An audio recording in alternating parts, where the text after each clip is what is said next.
الحمد للہ وکفیٰ وسلام علی عبادہ الذین اصطفیٰ اما بعد فاعوذ باللہ من الشیطان الرجیم بسم اللہ الرحمن الرحیم کل نفس ذائقۃ الموت وانما توفون اجورکم یوم القیامہ آیت پڑھی ہے۔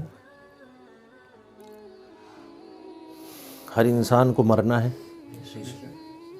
سب کو جانا ہے، کوئی نہیں رہے گا اور کسی کو بقا نہیں ہے۔ جب یہ پتہ چل جاتا ہے کہ جانا ہے تو پھر اس کی کچھ تیاری بھی ہوتی ہے۔ کہیں سفر میں نکلنا ہوتا ہے تو آدمی تیاری کرتا ہے، سامان جٹاتا ہے، سامان اکٹھا کرتا ہے، سفر کا سامان۔ اور اگر کوئی مسافر ایسے ہی چلا جائے بغیر کسی سامان لیے تو اس کو راستے میں تکلیف ہوگی ہی ہوگی۔ سردی ہے تو گرم کپڑے لے جانے پڑیں گے، گرمی ہے تو ہاتھ کا پنکھا، گتا، کچھ نہ کچھ وہ ساتھ رکھے گا کہ گرمی ہے، ٹھنڈا پانی ہے نا۔ گرمیوں میں بعض لوگ، ہم بھی ایسا کرتے ہیں کہ وہ فریج میں بوتل جما دی اور ساتھ لے کر چلتے ہیں کہ اگر 4 گھنٹے کا سفر ہے تو 2 گھنٹے تو کم سے کم صحیح پانی مل ہی جائے گا، ٹھیک ہے 2 گھنٹے کے بعد گرم ہو جائے گا تو 2 گھنٹے تک لطف اٹھائیں گے، ہے نا۔ تو یہ ہے کہ 4 گھنٹے کے سفر کے لیے بھی تیاری یہ ہے کہ جتنا بھی وقت کٹ جائے اچھا ہے۔ سردی میں آدمی اگر ایسے ہی نکل جائے بغیر کسی لحاف کے، بغیر کسی کمبل کے، بغیر جیکٹ کے، بتاؤ مرے گا کہ زندہ رہے گا؟ مر جائے گا۔ سردی اتنی ہے کہ اگر اس کے پاس میسر کپڑے نہیں ہوں گے تو وہ مر جائے گا۔ تو یہ چھوٹے سے سفر کے لیے ہماری یہ تیاریاں ہوتی ہیں گھر سے نکلتے ہی، اور گھر سے نکلنے سے پہلے بہت ساری تیاریاں ہوتی ہیں۔ کہیں جانا ہوتا ہے تو ٹکٹ کراتے ہیں، ہے نا صاحب، اپنی سیٹ بک کراتے ہیں، ورنہ تو پتہ چلتا ہے کہ جی جنرل میں جائیں گے تو بہت دھکا مکی ہوتی ہے اور بڑا مشکل ہوگا صاحب، لمبا سفر ہے، کیسے کٹے گا؟ لمبا کتنا؟ کسی کا 1.5 دن کا، کسی کا 2 دن کا، اتنا ہی سفر ہوگا، اس سے زیادہ کا نہیں۔ تو 2 دن کے سفر کے لیے 3 مہینے پہلے، 4 مہینے پہلے ٹکٹ بک ہوتا ہے، راستے میں تکلیف نہ ہو۔ 4 مہینے پہلے تیاری 2 دن کے لیے، اور پھر اس سفر سے 2 دن پہلے یا 4 دن پہلے وہ پیکنگ کا سامان رکھنا کہ کچھ بھول نہ جائیں۔ کھٹی میٹھی پوری بھی بنانی ہے، راستے میں خراب نہ ہو، میٹھا سامان خراب نہیں ہوتا۔ تو وہ ساری چیزیں آدمی اس لیے لے کر چلتا ہے کہ راستے میں دشواری نہ ہو، پریشانی نہ ہو، سفر آسانی سے کٹ جائے۔ اور یہ بھی پتہ ہوتا ہے کہ ہو سکتا ہے وہ سفر پورا ہو ہی نہ، ایسا بھی ہو سکتا ہے کہ آدمی نکلا اور اپنی منزل مقصود تک پہنچنے سے پہلے ہی معاملہ ختم ہو گیا، ایسا ہوتا ہے نا، مر گیا، ایکسیڈنٹ ہو گیا، لیکن تیاری کیا ہے؟ پہلے سے چل رہی تھی نا، کئی مہینوں سے، لیکن اس کو یہ نہیں پتا تھا کہ میں مر جاؤں گا، لیکن یہاں یہ یقین ہے کہ مرنا ہے نا، یہ یقین ہے کہ مرنا ہے۔ تو مرنے کی تیاری کیا ہے؟ قرآن بتا رہا ہے کہ سب کو مرنا ہے، ہر چیز کو موت آ کر رہے گی۔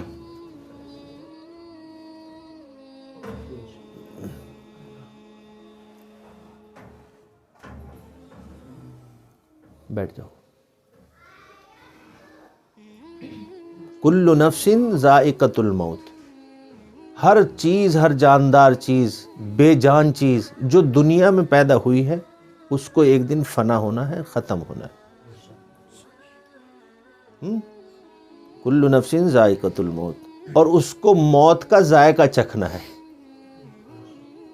قرآن کہہ رہا ہے موت کا ذائقہ چکھنا ہے۔ تو ذائقہ کس چیز کا نام ہے؟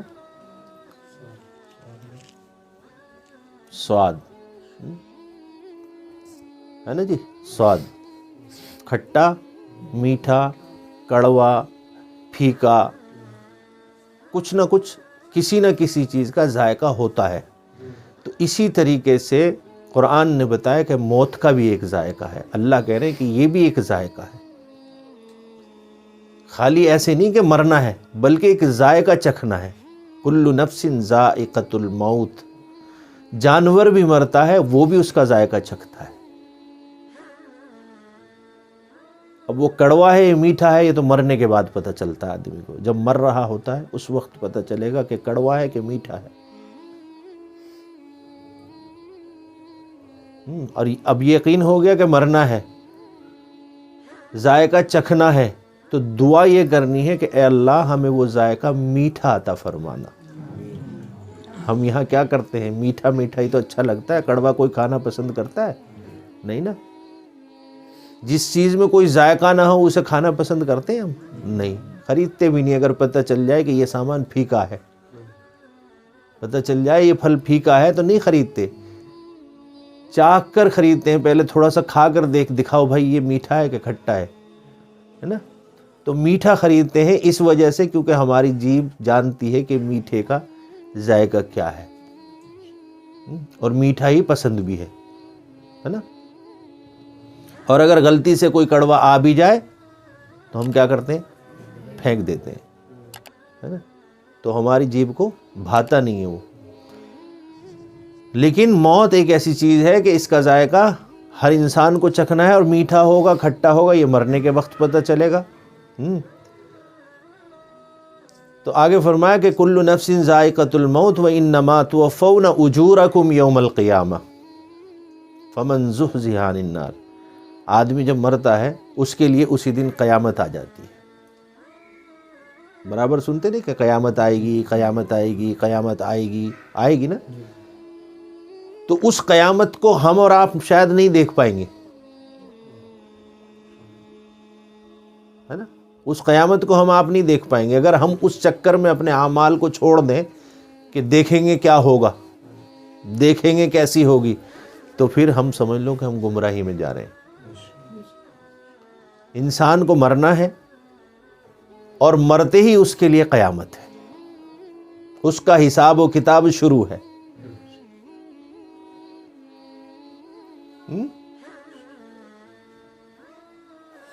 مرتے ہی کیا ہوتا ہے، قیامت شروع۔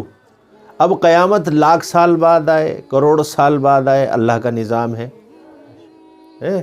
کہ کب وہ اس دنیا کو ختم کرے گا، وہ مالک ہے۔ لیکن ہمیں تو پتہ ہے کہ ہمیں جانا ہے، اور عمر ہماری متعین نہیں ہے۔ ہماری عمر بھی متعین نہیں ہے کہ 50 سال رہیں گے، 20 سال رہیں گے، 10 سال رہیں گے، 5 سال رہیں گے، ایک دن رہیں گے، یہ بھی نہیں معلوم۔ ایک صحابی ہیں رضی اللہ تعالی عنہ، بدر کے موقع پر حضور اکرم صلی اللہ علیہ وسلم کے ساتھ اور پیچھے کھڑے ہیں، سامنے دشمن ہے، تلواریں چل رہی ہیں۔ تو حضور نے فرمایا کہ کون ہے جو جنت میں جانا چاہتا ہے؟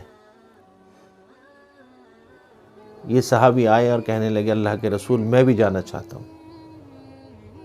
تو فرمایا تو پھر پیچھے کیوں کھڑے ہو، آگے آ جاؤ۔ یہ آگے آئے اور یہ لڑنا شروع کر دیا انہوں نے، اور لڑتے لڑتے ان کے ہاتھ میں ایک تھیلے میں کچھ کھجور تھی، یہ ان کھجوروں کو نکال کر کھانے لگے، اور کھاتے کھاتے بول رہے ہیں کہ جب تک میری یہ کھجور ختم نہ ہو جائیں، اگر مجھے اتنا وقت مل جائے تو سمجھ لو کہ میری زندگی اللہ نے بہت لمبی کر دی۔ میری کھجور جب تک یہ ختم نہ ہو، اگر اتنی دیر میں زندہ رہوں تو سمجھ لو کہ میری اللہ نے لمبی زندگی کر دی۔ کھجور ختم نہیں ہوئی، شہادت نصیب ہو گئی، شہادت نصیب ہو گئی۔ ان کو اتنا بھروسہ تھا مرنے کے اوپر، اور اتنی تیاری تھی ان کی مرنے کے بارے میں، اور انہیں جینے کا بھی پتہ تھا کہ یہ دنیا تو ختم ہونی ہے اور مرنا تو ہے ہی۔ اگر اچھے کام کر آدمی مرے، اچھی تیاری کر مرے، وہ زیادہ بڑھیا ہے، وہ خوش نصیب ہے وہ آدمی، بنسبت اس کے کہ نہ یہاں کچھ رہا نہ وہاں کچھ ملا۔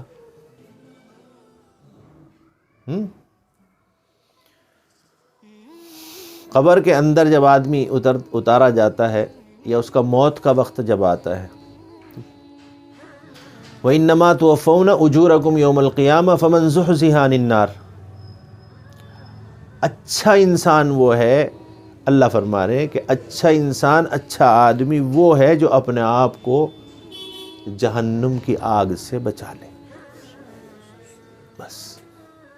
فَمَنْ زُحْزِحَ عَنِ النَّارِ، اپنے آپ کو کہاں سے بچانا ہے؟ جہنم کی آگ سے۔ آگے فرمایا وَأُدْخِلَ الْجَنَّةَ فَقَدْ فَازَ، اور وہ شخص کامیاب ہو گیا جو جنت میں داخل ہو گیا۔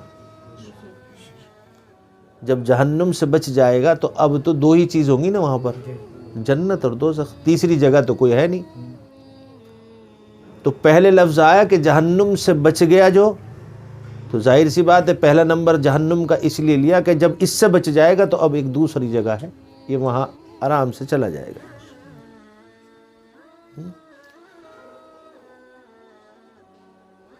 وَمَا الْحَيَاةُ الدُّنْيَا إِلَّا مَتَاعُ الْغُرُورِ، جو یہ دنیا ہے نا، یہ دنیا میں جو ہمیں حیات ملی ہوئی، جو زندگی ملی ہوئی، اس کے اوپر اترانا نہیں چاہیے، اس کے اوپر غرور نہیں کرنا چاہیے۔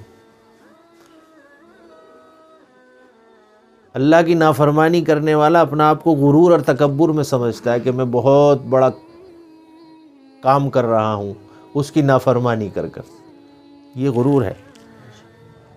ورنہ تو کہاں وہ رب اور کہاں ہم، ایسا کیسے ہو رہا ہے کہ ہم اس کی باتوں کو نہیں مان رہے؟ یعنی کہ یا تو پھر یہ ہے کہ ہم نے اسے چھوٹا کر لیا، اپنے آپ کو بڑا سمجھ لیا۔ ایک آدمی مر رہا ہے، مرنے کا وقت آ گیا، قریب ہے، اسی وقت دیکھو یہ پھر کسی نے انگلی پٹکائی ہے محفل میں، بار بار ہم منع کرتے ہیں، نہیں کرنا چاہیے، یہ عمل اچھا نہیں ہے۔ دیکھو پہلے یاد رکھنا، میں نے پہلے بھی شاید یہ بات تذکرہ کیا تھا نا، ہاں، یہ اچھا عمل نہیں ہے۔ اور ہر چیز میں یہ پہلو رکھو کہ کوئی چیز اگر دنیا کے لیے فائدہ نہیں دے رہی، آخرت کے لیے فائدہ نہیں دے رہی، تو اس کو کر کے فائدہ کیا ہے؟ بس یہ ایک تصور اپنے دل میں لے کر آؤ۔ کوئی بھی عمل کرنے سے پہلے یہ دیکھ لو کہ اس سے دنیا کا فائدہ ہے؟ نہیں، کوئی بھی عمل، یہ نہیں، کوئی بھی عمل، انگلی چٹکانا ہی نہیں، کوئی بھی عمل اگر دنیا کے لیے فائدہ مند ہے تو اچھی بات ہے، اگر آخرت کے فائدے کی چیز ہے اچھی بات ہے، لیکن اگر کسی عمل کا دونوں جہاں میں فائدہ نہیں تو بتاؤ اس کا کر کر فائدہ کیا ہو رہا ہے؟ یہی لغو ہے، یہی شیطانی عمل ہے۔ جس کا بھلا دونوں جگہ میں نہ ہو، دونوں جہاں میں جس کا کوئی عوض نہ ہو، کوئی فائدہ نہ ہو، وہ کام شیطانی کام ہے۔ کسی بھی کام کو کرنے سے پہلے بس یوں سوچ لیں کہ یہ کام دنیا میں فائدہ ہو رہا ہے یا آخرت میں اس کی کچھ بھلائی ملنے والی۔ یہ نچوڑ ہے ہر چیز کا، دو لفظوں میں۔ بھئی ڈاکٹر نے بتایا کہ ان کو مالش کرنی ہے تو ٹھیک ہے، یہاں تو یہ فائدہ ہو رہا ہے نا کہ بیمار کو صحت مل جائے گی، ہے نا بھائی؟ تو دنیا کا فائدہ ہو رہا، تکلیف ہو رہی تھی اس میں آرام ہو جائے گا، درد ہو رہا تھا اس میں آرام ہو جائے گا۔ تو کوئی بھی چیز دونوں جہاں میں اگر کسی ایک جگہ کی تو فائدے کی ہو، لیکن ساتھ میں پھر یہ بھی دیکھنا ہوگا کہ اگر وہ عمل شریعت کے خلاف ہے اور دنیا میں بھلے ہی فائدہ ہو رہا ہو تو پھر بھی وہ ہمارے لیے نقصان کی بات ہے،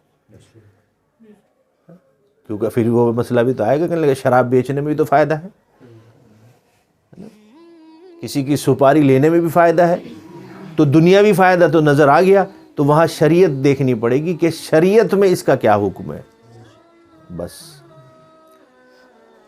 تو ایک شخص کا انتقال ہونے والا ہے، مرنے والا ہے، موت کے بالکل قریب ہے۔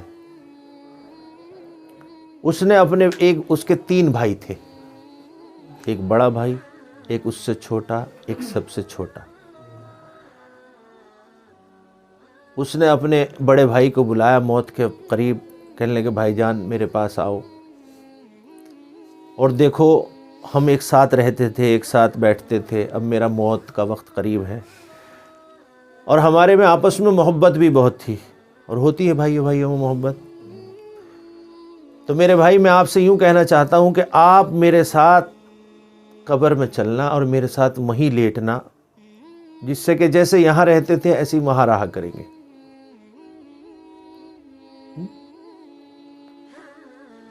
یہ حضور کا ارشاد سنا رہا ہوں میں آپ کو۔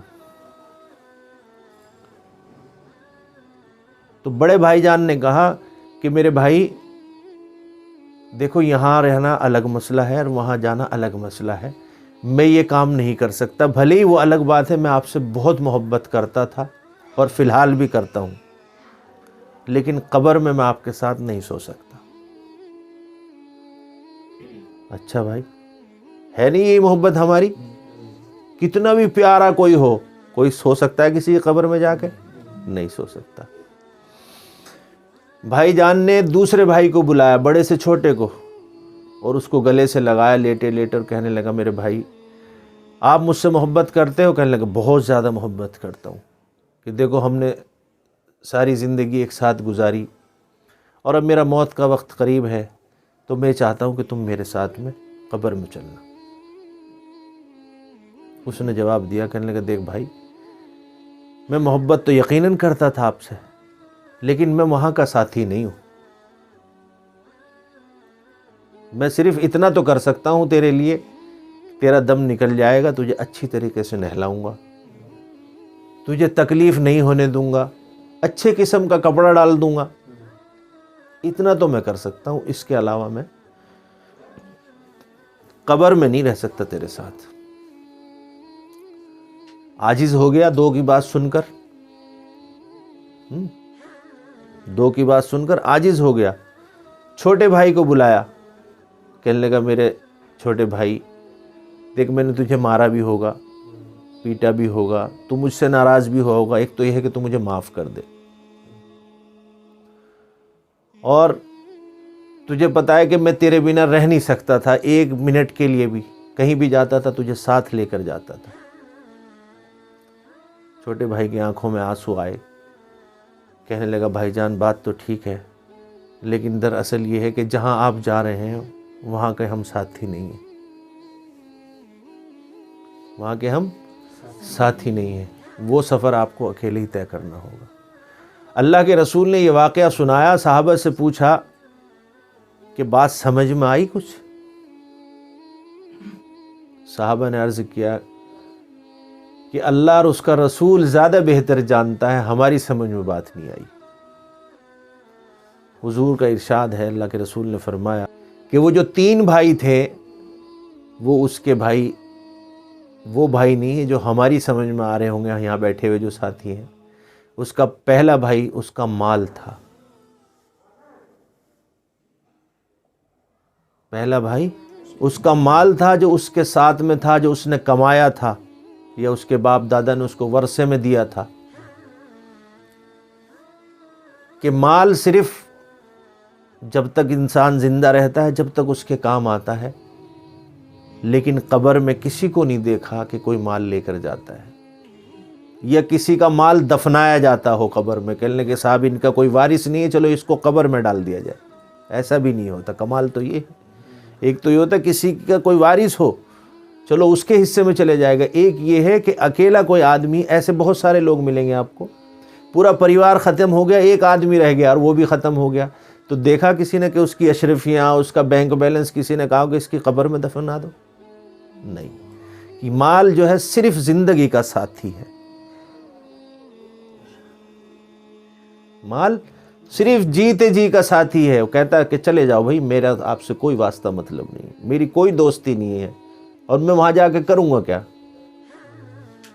تو پہلا بھائی اس کا مال ہے، دوسرا ساتھی اس کے رشتہ دار، اس کی اولاد، اس کے دوست، یہ اس کا دوسرا بھائی ہے۔ تو اسی لیے نہ تو کوئی رشتہ دار، نہ اولاد، نہ اولاد کے ساتھ ماں باپ قبر میں نہیں جاتے، نہیں جاتے۔ تیسری چیز اللہ کے رسول نے فرمایا صلی اللہ علیہ وسلم کہ تیسری چیز وہ ہے اس کے اعمال اچھے ہیں کہ خراب۔ تیسری چیز اس کے اعمال اچھے ہیں خراب، دوسری جگہ اللہ کے رسول نے فرمایا صلی اللہ علیہ وسلم کہ قبرستان میں مردے کے ساتھ 3 چیزیں جاتی ہیں، 2 واپس آ جاتی ہیں، 1 وہیں رہ جاتی ہے۔ تو رشتہ دار عزیز و اقارب بھی نہیں جاتے، مال بھی نہیں جاتا، صرف اس کے اعمال جاتے ہیں، اچھے ہیں یا برے۔ اگر اس کے اعمال اچھے ہوں گے تو اس کی اگلی والی زندگی بہتر ہوگی، اچھی ہوگی، خوشنما ہوگی۔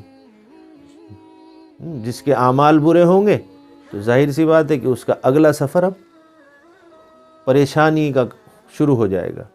اللہ میری بھی اور آپ کی سب کی حفاظت فرمائے، اور اعمال صالحہ کرنے کی بھی دعا کریں، کیونکہ بغیر توفیق کے اعمال صالحہ ہو نہیں سکتے۔ توفیق بھی مانگنی پڑے گی۔ کوئی آدمی سوچے کہ میں صحت مند ہوں، میرے پاس ٹائم بھی ہے اور میں عبادت کر لوں، آپ اپنے آپ دیکھنا کہ کتنے لوگ ٹھالی پڑے موبائل چلا رہے ہوں گے، ٹی وی دیکھ رہے ہوں گے، لیکن مسجد میں آنے کی توفیق نہیں ہے، کیونکہ وہ مانگتے نہیں ہیں۔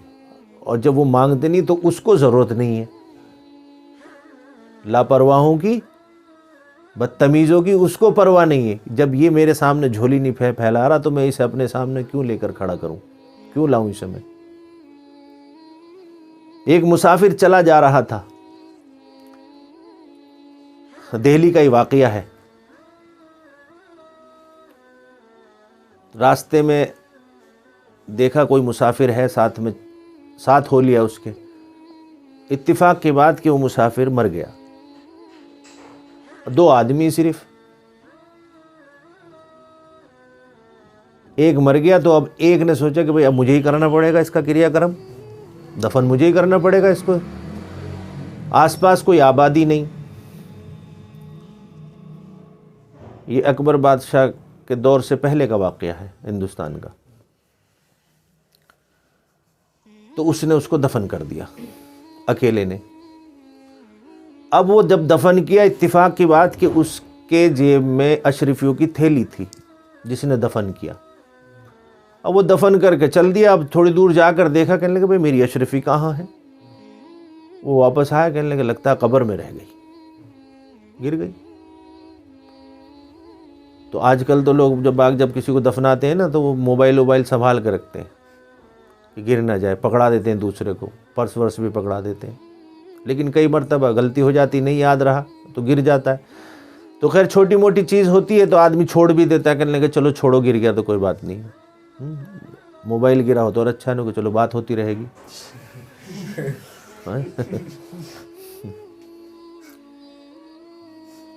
میں تمہارا منورنجن بھی کرتے رہتا ہوں، تمہیں جو ہے بور نہ ہو۔ تو اس نے واپسی جا کر اس کو قبر کو کھودا، اور جیسے اس میں ہاتھ ڈالا، تھیلی تو اس کی نکل آئی، لیکن اس کے ہاتھ میں آگ کا کچھ گرم حصہ لگا، اور جس کی وجہ سے اس کا ہاتھ جو ہے نا فوراً پھول گیا، جلن محسوس ہونے لگی، وہ پریشان چلانے لگا، اس کی تکلیف اس قدر کی، سوزش اور تھوڑا سا اس میں ہلکا سا پھونکنے کا اثر، ہلکا سا جلنے کا اثر، لیکن صرف وہ تپش کی وجہ سے ہاتھ پھول گیا، اور وہ چلاتا پھر رہا ہے میں کیا کروں، میں کیا کروں۔ اور وہ کسی مقام پر پہنچا جہاں آبادی تھی، وہاں ڈاکٹروں کو دکھایا، حکیموں کو دکھایا، اپنے علاج کیے، لیکن کوئی فائدہ نہیں ہوا، وہ اسی طریقے سے چلاتا پھرتا ہے۔ کسی سے اس کی ملاقات ہوگی، کسی اللہ والے نے اسے دیکھا، کہنے لگا بھائی کیا ہو گیا، کہنے لگا مجھے یہ تکلیف ہو گئی، ایسا ماجرا تھا، کہنے لگا اس کا علاج دنیا میں کسی حکیم اور ڈاکٹر کے پاس نہیں ہے۔ اس نے پوچھا جی پھر؟ بولے اس وقت کے سب سے بڑے اللہ والے شاہ عبدالعزیز محدث دہلوی رحمۃ اللہ علیہ، کبھی جانا ہو ٹائم نکال کر جانا، مولانا ابوالکلام آزاد میڈیکل ہے نا، LNJP ہاسپٹل، اس کے پیچھے قبرستان ہے مہندیان، جہاں یہ اللہ والے دفن ہیں۔ شاہ عبدالعزیز محدث دہلوی رحمۃ اللہ علیہ، شاہ عبدالحق محدث دہلوی رحمۃ اللہ علیہ کے بیٹے تھے، اور اللہ نے ان سے وہ کام لیا ہے کہ ہندوستان کے اندر سب سے پہلے ترجمہ شاہ عبدالحق محدث دہلوی رحمۃ اللہ علیہ نے کیا تھا۔ ہاں، تو یہ اللہ والے وہاں دفن ہیں، بہت بڑا قبرستان ہے، تو واقعہ تو خیر بہت ساری چیزیں ہو جائیں گی اس میں، 20-20 لاکھ روپے کی ایک قبر ملتی ہے وہاں پر، ہاں ایک ایک قبر کی قیمت 20-20 لاکھ روپے، لوگ زندہ اپنی قبر کو بک کرواتے ہیں۔ ہاں اللہ کے رسول کی حدیث ہے نا کہ جہاں اللہ کے نیک بندے لیٹے ہوتے ہیں، اگر کسی کو وہاں دفن کر دیا جائے بھلے ہی گناہ گار ہو، تو اللہ اس اللہ والے کی وجہ سے ان کو عذاب نہیں دیتا، اس وجہ سے کہ جس پر ڈنڈا بجے گا تو میرے محبوب کا تکلیف ہوگی، ہاں میرے محبوب کا تکلیف ہوگی، اس لیے اس کو عذاب نہیں دیتے۔ تو لوگ باغ وہاں پہ اپنی ایڈوانس بکنگ کراتے ہیں، پوری عمر گناہ کرو، 20 لاکھ روپے میں سب معاملہ ختم۔ اللہ کے ہاں یہ بھی ہوتا ہے معاملہ کہ اس مردے کو وہاں سے نکال کر دوسری جگہ لے جا کر ڈنڈا بجواتے ہیں، ہاں یہ بھی اللہ کے ہاں اصول ہے، ہاں تو خالی لوگوں کو ایک ہی پتہ، دوسرے کا نہیں پتہ، کیونکہ وہ اس بات سے پتہ چلتا ہے، علماء نے لکھا ہے کہ جن قبروں کے اوپر ناچ گانا ہوتا ہے، قوالیاں ہوتی ہیں، بدفعلیاں ہوتی ہیں، بد کرداری کے کام ہوتے ہیں، عورتیں جاتی ہیں، اللہ والوں کو عورتیں پسند ہیں؟ جیتے جی پسند نہیں، مرنے کے بعد پسند ہوں گی؟ وہاں عشق بازی کر رہی ہیں عورتیں اور لڑکے، تو اللہ ایسی جگہ سے اپنے ولیوں کو ٹرانسفر کر دیتے ہیں کہ جاؤ مٹی کو پوجتے رہو، کرتے رہو کھیل تماشا، میرا تو یہاں ہے ہی نہیں کوئی، ہاں تو اللہ کے لیے یہ بھی مشکل کام نہیں ہے نا۔ تو خیر بہرحال ان کو کسی نے کہا کہ ارے بھائی تو کہاں مارا پھر رہا ہے، تو اس کے لیے شاہ عبد العزیز محدث دہلوی رحمۃ اللہ علیہ کے پاس چلا جا۔ تو وہ بیچارہ حضرت کے پاس میں گیا، حضرت سے جا کر کہا کہ حضرت ایسا ایسا میرے ساتھ معاملہ ہو گیا، تو آپ نے فرمایا کہ اس کا علاج دنیا میں نہیں ہوگا، یہ جہنم کی عذاب ہے، جہنم کی آگ تھی، جہنم کا عذاب ہے، لہٰذا اس کا علاج وہیں کے سامان سے ہوگا، وہیں کی چیز سے اس کا علاج ہوگا۔ اور کہنے لگا کہ حضرت دنیا میں پھر وہاں یہ دوائی کیسے ملے گی ہمیں، یہ تو وہیں جا کے ملے گی۔ فرمایا نہیں، اللہ کی رحمت دیکھو کہ اللہ نے یہ چیز ہمیں یہاں عطا فرمائی، اللہ نے یہاں عطا فرمائی کہ جہنم کی آگ کی دوائی بھی اللہ نے دنیا میں اتار دی ہے۔ تو حضرت کہنے لگا کہ حضرت کیسے؟ کہنے لگا اللہ کے سامنے خوب گڑ گڑاؤ، خوب رو، اور رسول اللہ صلی اللہ علیہ وسلم کی حدیث ہے کہ جہنم کی آگ کو صرف انسان کے آنسو بجھا سکتے ہیں، تو جب تیرے آنسو نکلیں گے تو اللہ کے سامنے دنیا میں روئے گا، تو اپنے اس زخم پہ ان آنسوؤں کو لگا لینا، انشاءاللہ مجھے امید ہے کہ اللہ تعالیٰ اور تیرے اوپر رحم کر دے۔ تو فرماتے ہیں کہ جب اس نے یہ عمل کیا کہ رونے لگا، اللہ کے سامنے رونے لگا، تکلیف ہو رہی تھی، تو تکلیف میں ہی روتا آدمی، جب اللہ خوب دے رہا ہو تو پھر کیوں روے گا، پھر تو ہنستا ہنستا پھرے گا۔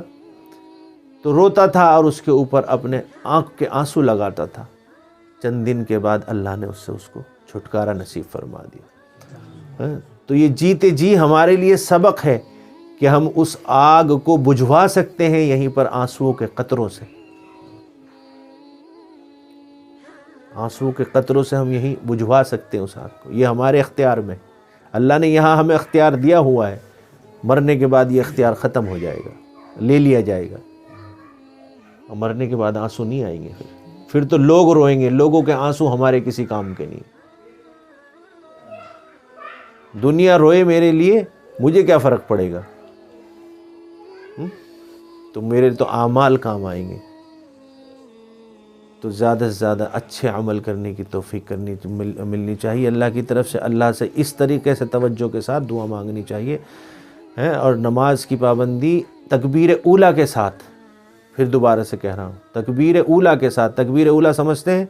تکبیر اولیٰ جب مؤذن صاحب کھڑے ہو کر اللہ اکبر کہتے ہیں، اس سے پہلے آپ کو صفوں میں بیٹھنا چاہیے، چھوٹے بڑے سب کو۔ اس عمر میں اگر آپ کم عمر والے بچے جو اس عمر سے پریکٹس کریں گے تو انشاءاللہ آگے جا کے پریشانی نہیں ہوگی۔ جن کی عمر پک گئی ہے انہیں اب سمجھاؤ تو ان کو کچھ فائدہ ہونے والا نہیں ہے، اب وہ اگلی صف میں، کیونکہ وہ تو قبر والی صف میں، اگلی صف میں کھڑے ہوئے ہیں، تو اب تو صرف اللہ ہی سمجھا سکتا ہے ان کو۔ تو الحمدللہ سمجھ میں آئی ہوگی باتیں. اللہ تعالیٰ عمل کی توفیق مرحمت فرمائے. وآخر دعوانا ان الحمدللہ رب العالمین. بسم اللہ الرحمن الرحیم. العلی العلی الوہاب اللہم انت السلام ومنک السلام وعلیک ارجع السلام. حینا ربنا بالسلام وادخلنا دار السلام. تبارک ربنا وتعالیت یا ذا الجلال والاکرام. رب اجعلنی مقیم الصلاۃ ومن ذریتی ربنا وتقبل دعا. لا الہ الا انت سبحانک انی کنت من الظالمین. لا الہ الا انت سبحانک انی کنت من الظالمین. رب اجعلنی مقیم الصلاۃ ومن ذریتی ربنا وتقبل دعا. ربنا اغفر لی ولوالدی وللمؤمنین یوم یقوم الحساب. رب ارحمہما کما ربیانی صغیرا. رب ارحمہما کما ربیانی صغیرا. رب ارحمہما کما ربیانی صغیرا. الہ العالمین، یا اللہ ہمارے سب کے گناہوں کو معاف فرما. یا اللہ تمام گناہوں کو معاف فرما. یا اللہ ہمارے ماں باپوں کے اوپر رحم فرما. یا اللہ ہمارے ماں باپوں کے اوپر رحم فرما. یا اللہ ہمیں نیک اعمال کرنے کی توفیق مرحمت فرما. یا اللہ نیک اعمال کرنے کی توفیق مرحمت فرما. یا اللہ بری چیزیں ہمارے اندر آئی ہوئی ہیں، یا اللہ ان کو چھڑانے کی توفیق مرحمت فرما. یا اللہ انہیں چھوڑنے کی ہمت عطا فرما. یا اللہ بری محفلوں میں بیٹھنے سے حفاظت فرما. یا اللہ بری محفلوں میں بیٹھنے سے حفاظت فرما. یا اللہ برے دوستوں سے حفاظت فرما. یا اللہ بری جگہ کھڑے ہونے سے حفاظت فرما. اے رب کریم جو نمازیں پڑھتے ہیں یا اللہ ان میں خشوع اور خضوع پیدا فرما. یا اللہ سنتوں کے مطابق نمازیں پڑھنے کی توفیق مرحمت فرما. یا اللہ قرآن پڑھنے کی توفیق مرحمت فرما. یا اللہ برے اخلاق سے حفاظت فرما. یا اللہ اچھے اخلاق نصیب فرما. یا اللہ برے اخلاق سے حفاظت فرما. یا اللہ سخاوت والا دل عطا فرما. یا اللہ دلوں میں نرمی پیدا فرما. یا اللہ ایک دوسرے کے کام آنے والی زندگی نصیب فرما. یا اللہ دلوں کی سختی کو ختم فرما. یا اللہ دلوں کی سختی کو ختم فرما. یا اللہ دلوں کے اندر رحم والا معاملہ فرما. یا اللہ ایک دوسرے کے کام آنے والے یا اللہ زندگی نصیب فرما. یا اللہ غریبوں کے کام آنے والی زندگی نصیب فرما. یا اللہ ہمارے ہاتھوں میں یا اللہ خیر و برکت عطا فرما. یا اللہ ہماری زبانوں میں یا اللہ شیرنی عطا فرما. یا اللہ میٹھی باتیں یا اللہ بولنے کی توفیق مرحمت فرما. یا اللہ وہ باتیں جو دوسروں کو اثر کرتی ہوں یا اللہ ایسی بولنے کی توفیق مرحمت فرما. یا اللہ جس طریقے سے دین پھیلا ہے یا اللہ وہ اخلاق نرینہ اب ختم ہوتے جا رہے ہیں. یا اللہ نبی کی ہر چیز پر ہر ادا پر یا اللہ مٹنے والی زندگی نصیب فرما. یا اللہ حلال روزی نصیب فرما. یا اللہ حرام سے بچنے کی توفیق مرحمت فرما. یا اللہ ہماری عمروں میں یا اللہ خیر و برکت عطا فرما. یا اللہ جب تک زندہ رہیں یا اللہ جب تک زندہ رہیں یا اللہ سجدے کرنے کی توفیق مرحمت فرما. یا اللہ بے نمازی نہ بنا. یا اللہ ہمیں بے نمازی نہ بنا. یا اللہ تمام مسلمانوں کو نمازی بنا. یا اللہ تمام مسلمانوں کو نمازی بنا. یا اللہ جن کے ماں باپ نماز نہیں پڑھتے یا اللہ ان کو بھی نمازی بنا. یا اللہ جن کی اولادیں نماز نہیں پڑھتی یا اللہ ان کو بھی نمازی بنا. یا اللہ ہر طرف یا اللہ اسلام کا بول بالا فرما. یا اللہ ہر طرف اسلام کا بول بالا فرما. یا اللہ کلمہ لا الہ الا اللہ کی صدا کو بلند کرنے والے پیدا فرما. یا اللہ قرآن والوں کی عزت کرنے والے یا اللہ سب کی عزت کی آبرو کی حفاظت فرما. یا اللہ مسجدوں کی حفاظت فرما. یا اللہ مدرسوں کی حفاظت فرما. یا اللہ دین کے کام میں لگنے والوں کی عزت کی آبرو کی حفاظت فرما. یا اللہ جو بچے بیٹھے ہوئے ہیں یا اللہ ان کو خوب یا اللہ دین کے ساتھ جڑنا نصیب فرما. یا اللہ ان کو یا اللہ دین کے لیے گہوارہ بنا. یا اللہ اس مسجد کو دین دوگنی رات چوگنی ترقی نصیب فرما. یا اللہ جو بھی اعمال کرتے ہیں یا اللہ ان میں اخلاص کے ساتھ اخلاص کی نیت کے ساتھ کرنے کی توفیق مرحمت فرما. یا اللہ دکھاوے سے ریاکاری سے حفاظت فرما. یا اللہ شرک سے بدعت سے حفاظت فرما. یا اللہ تمام جتنی بھی اچھی چیزیں ہیں یا اللہ ان پر قدم بڑھانے کی توفیق مرحمت فرما. یا اللہ جتنی خراب چیزیں ہیں خراب باتیں ہیں خراب عادتیں ہیں یا اللہ ان سے پیچھے ہٹنا نصیب فرما. یا اللہ ہماری ان تمام دعاؤں کو اپنے فضل و کرم سے اور آقا مدنی صلی اللہ علیہ وسلم کی دعاؤں کے صدقے طفیل سے قبول فرما. سبحان ربک رب العزت عما یصفون وسلام علی المرسلین والحمد للہ رب العالمین.